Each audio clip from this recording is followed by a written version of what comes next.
waxaan u mahad celinayaa dawladda Hirshabeelle oo ma aragtay go'aamisay inayna kala bedesho waa ku mahadsan tahay dawladdu waan ugu hambaliyaynayaa sababta oo ah astaanta dawladnimadu waxa weeyaan qof in la bedelo shalay waa la ii keenay qof laga bedelay maantana waa la iga bedelay qof kale la keenay alxamdulillah intaas ba hore looma haysanin waayo qajajac iyo qoriya jiray maanta ee4 isku bedelayaa waxaan leeyahay waa horumar la gaaray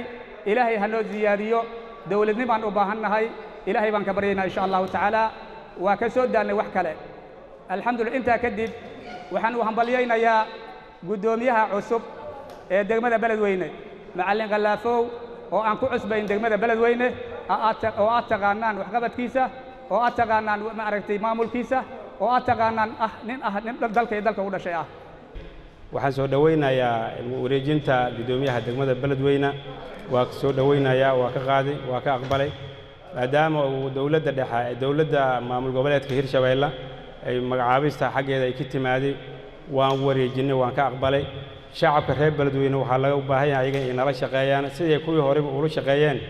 ee noola shaqeeyana loo baahan qof in la soo magacaabo macna badan keenamaysa laakiin waxa loogu baahan yahay inuu shaqeeyo xil adduunyada waana la isu magacaabaa waana la iska qaadaa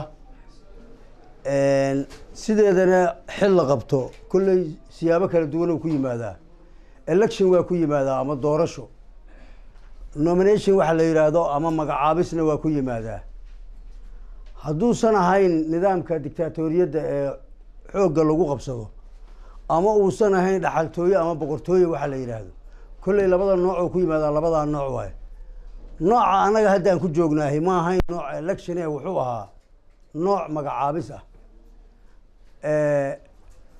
waxaan rabaa marka inaan u sheego shacabka reer Hiiraan ama kan reer Beledweyne in ay la shaqeeyaan xilkana lagu kala wareejiyay labada gudoomiye hore iyo gudoomiyaha cusub ay saaka si rasmi xilku la kala wareegeen